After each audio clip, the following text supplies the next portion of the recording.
What's up, guys? In this video, we're going to be going over how to write killer Facebook ads. And before I even jump into this, I want to let you guys know this is going to be one of the most valuable videos in this course. And at the end, I'm also going to be, well, actually down below, you'll have access to some ad templates that I'm going to go over in this video. So with that said, let's jump right into it. I'm really excited to share this one with you guys. To be completely honest, this kind of stuff, I could make a whole course over this on its own. So I'm really excited to share this with you. So with that said, what is copywriting? And the reason I'm going over this is in case you guys don't know already. I may mention this word a couple times. Basically, copywriting is the act of writing text for the purpose of advertising or other forms of marketing. So basically, it is persuasive writing. So let's go over this first. What are some of the main components of an ad when you're going to be writing them? Obviously, you're going to have the caption here, but what are the main points? Well, the first one is the hook, where you're going to grab people's attention. So as you can see here, the hook in this specific ad is, "Hey, Olathe homeowners, are you looking to sell your home but not sure how you can get the quickest bang for your buck?" The hook is important in the fact that you need to grab their attention. You need to think about somebody scrolling down Facebook, what's going to capture their attention? And one of the key things here that I always typically mention is the city name, or specifically like who you're targeting. Because if they see this, they're going to instantly think, hey, I need to read this. This must apply to me. This must be important. Then the next thing we have is pain points. Now, you don't have to always have pain points in an ad, but this is something I often have. I know many of you struggle with having the time and capital to do large home improvement projects. And basically, as you can see, this is a free seller's guide for a real estate agent. Basically, the reason we're pointing out pain points is to give people that are possibly homeowners something to relate to. And this is something that they're going to relate to, and you really need to, and this is the thing that you need to remember throughout copywriting, is put yourself in the shoes of the customer. Even ask customers if you need to. Always get feedback on your copywriting if you need to. So basically, the next thing I go into is the solution. And there's more components than this, but these are the main ones that we're going to be using. Then we get into the solution, number 3. So this week I put together 7 tips that you can use to basically fix this problem. And then number 4 is the offer, and that's the same offer, the same thing right there. And then lastly, we have the call to action. So that is, click the download button below to get your free PDF emailed to you today. They press the download button below. And this is basically a story here to make them relate more and just get more familiar with this real estate agent. This isn't 100% necessary, but the reason this is in there is to basically build a relationship and tell people why they created this guide in the first place, because sometimes that is a helpful thing, which I'll talk about in a sec. So the next thing we're going to talk about is the goals of your writing, because you need to remember the goals of what you're writing when you're writing a Facebook ad, or you're never going to get to where you're trying to be. So the first of which is to get your target customer to take action. So to do that, like I said, put yourself in the shoes of the customer.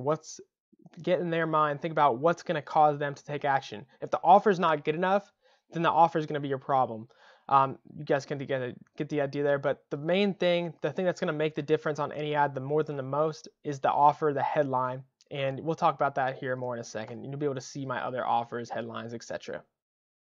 So the next thing is having people read all the way through, because you actually have to, a lot of times you're going to have to get people to read through to actually get them to take action. So the first thing obviously is hooking people at the start.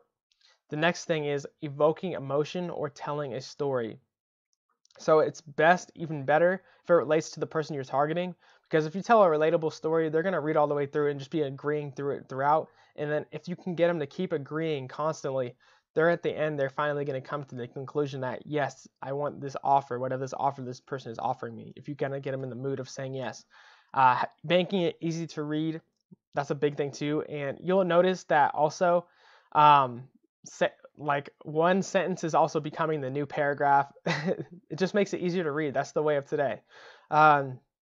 And simple to understand. This is an extremely important one.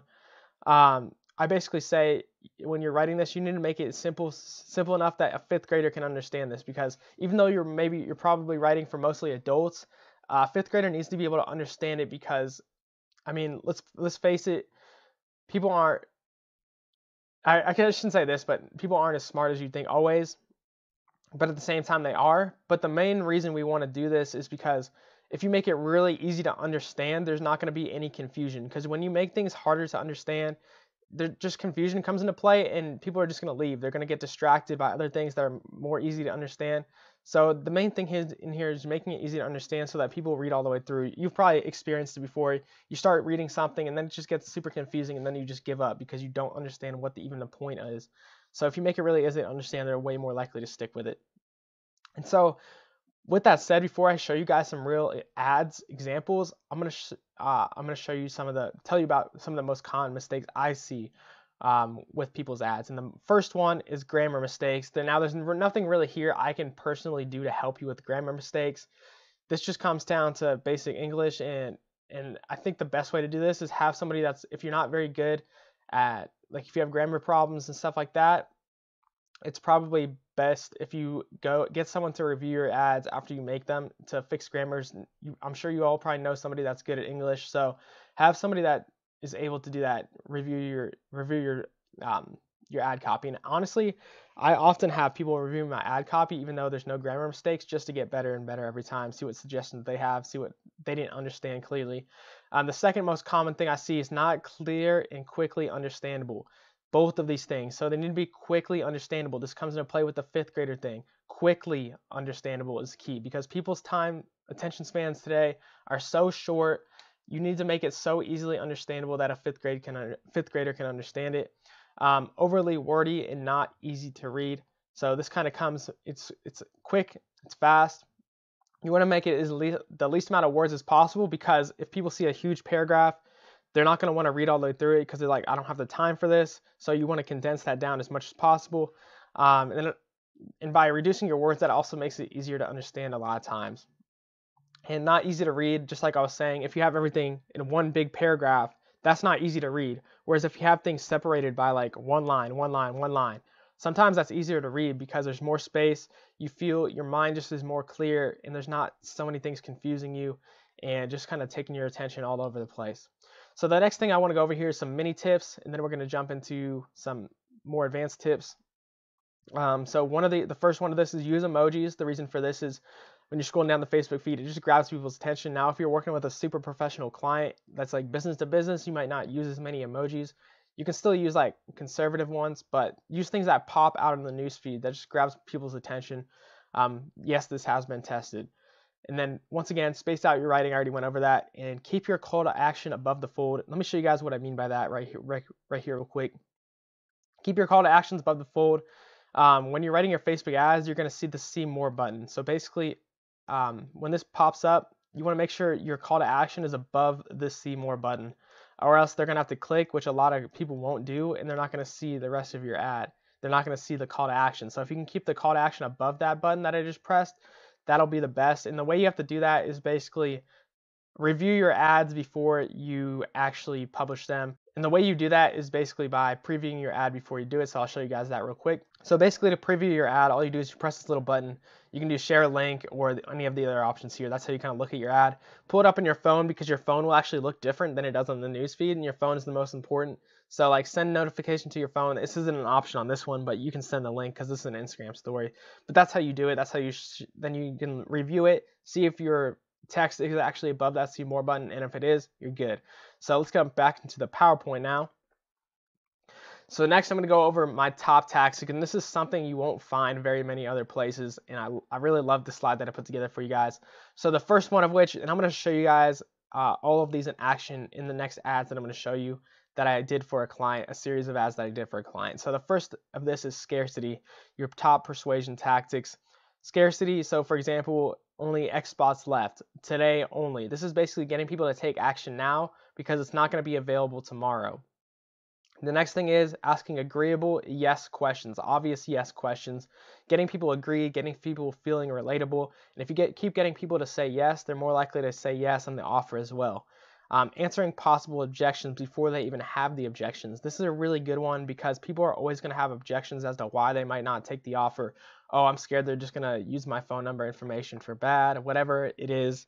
Answering objections beforehand can sometimes, a lot of times, alleviate the fact that and make them feel more comfortable with actually putting their information in. So the next thing is, people don't talk about this enough, I don't think, is logical reasoning, and this kind of goes with the objections as well. I'll show you guys more real life examples of these in a second. And then last, and this is a very key one that I see not very many people talk about, sexy wording, making your offers sound sexy as possible. And what I mean by that is making your offers sound as best as they possibly can. Perceived value, giving your offers more perceived value. So for example, your offer could be a free consultation versus a see if you qualify for a new customer program. Now think about which one you would be more likely to do. Like free consultation, guys, let me tell you right now, never say the word consultation in your ad copy. It is terrible and it's not going to work. If you guys do a consultation as an offer, it's never going to work. I can guarantee you that. Make the word consultation sound sexy by being more specific or just working a different way. Even strategy session is a little bit better than consultation, but strategy session is still not may not be the best, but it's definitely better than consultation. So making sure you're using wording that sounds sexy. So let's jump into this real quick to show you guys some examples. And I'm showing you this because this is a niche that nobody's really going to have, and it's going to give you some examples. Like I said, you guys can also check out the templates below this video and look over those as well. So this is some examples from a company which basically sells seeds to farmers. The farmers get their seed supply for the year from them, either corn or soybeans. So this is the company that I was working with to generate farmer leads. And I wanted to show you guys this one because this has got to be one of the hardest things you could possibly sell, getting a farmer to put in their information on a Facebook ad. Like, what do you think niche could be harder than that? That's why I wanted to show you guys this and show you that as the ad copy strategy used in this. So as you can see here, these are the emoji strategies used. And then this is the agreeable strategy I just talked about. How helpful would it be for you to know the 4 top performing soybean varieties in your area? Now, this isn't the best call to action because your local DSM will reach out to you with a personalized lineup. Still pretty good, but it could be a little bit better. They just didn't want to hide the fact that you can actually hide the salesman part of this as well and do like a downloadable guide and then have them call up to walk them through the downloadable guide. That's another trick you can do as well. So this is one of the things that I was talking about as well. Answering objections. Our reputation and family names on every bag, and we want to earn your business. This is answering the objection of farmers that they may have, like, oh, this is just another company. They're just going to mess with my information, just going to keep spamming me with stuff. This is exactly answering that objection right there before they may even have it. So this is another answering objection. No, this is not a sales pitch. I'm not going to read all the way through these. You guys can take a look and read through them if you'd like, but I'm not going to read all the way through this to save you as much time as possible. No, this is not a sales miss, and it's purely to build our relationship. Now, this is kind of the same thing here. You guys can read it. Call to action. Same kind of deal here. How helpful would it be, etc. So we'll go jump to the next ad. Oh yeah, the most important thing is the headline. That's going to be the biggest difference maker. And we have a video as well. So video is important, and all of these copywriting things I'm talking about, they also apply to video as well. So something important to remember. So next thing here we have, hey Kansas soybean farmers, hook right there. Are you looking to increase your profitability here? It's kind of the same thing as the real estate one, so we'll go over that. So little as 1 day. This is kind of a thing. This is kind of a tactic that I didn't talk about yet. Is so getting access today, instant access. That's a good one, and giving people short-term things often works really good for some. Well, we all know why it works, because people are looking for shortcuts. When you give shortcuts, people are a lot more likely to take them. That's a little thing here. People are just looking for fast solutions all the time. To be honest with you, if you kind of use clickbait guides like this can work for niches that are typically hard, kind of clickbait stuff. Have you figured out what you're doing for seed financing this year? This is the question. Then we're offering the new customer program, potentially make an extra $3,500 this year. If you'd like to, so this is the scarcity tactic. With only about a month before the next season, we're only allowing only 10 more soybean farmers to join this year's special customer program, so we can be sure we have enough time to personally create. So this is, I'm giving them this is the thing. This is what separates me from a lot of copywriters, I believe. So most people would say with only a month before the next season, we're only allowing 10 more soybean farmers to join this year's special customer program. But I think where a lot of people fall short is by adding some logical reasoning that I talked about as to why we only have 10 spots left, because people are always saying, oh, there's only 10 spots left. And half the time you guys probably already know it's BS. It's just stuff that they're making up. But when you actually give people a reason, whether it's true or not, they're a lot more likely to believe you and believe that scarcity, so we can be sure we have enough time to personally create the highest yielding strategy for each farmer. That's a really good tip that I have for you guys. So kind of the same deal. There's another. So let us work with you to find the top performing hybrids. And we're relating to the customer here because this is all wording that would appeal to the client. And I didn't know wording that would appeal to farmers, so I had to discuss with the owner and know the right questions to ask to do this. So let's jump right back into the templates, and I'll just give you guys an intro to that. The little templates we have that I put up together for you. So here are the templates right here. We got the basic one. This is just super simple. And basically here we have the layout, and then I have an example of each underneath so you guys can get a complete idea. Got the basic with the testimonial, pain points, and these can really be used for any niche, to be honest with you guys. I just gave you examples from all different niches so you guys could use these templates. And I pretty much use these same templates, these same 1, 2, 3, 4, 5 templates. I pretty much use all of these 5 on almost all of my ads. It is ridiculous. If I had to choose one that's the most popular for me, probably this basic extended one. I pretty much almost always use this ad copy unless I'm doing something for local businesses. This is the ad copy that I typically use. If I'm doing something else like an online course, I'm going to do different ad copy.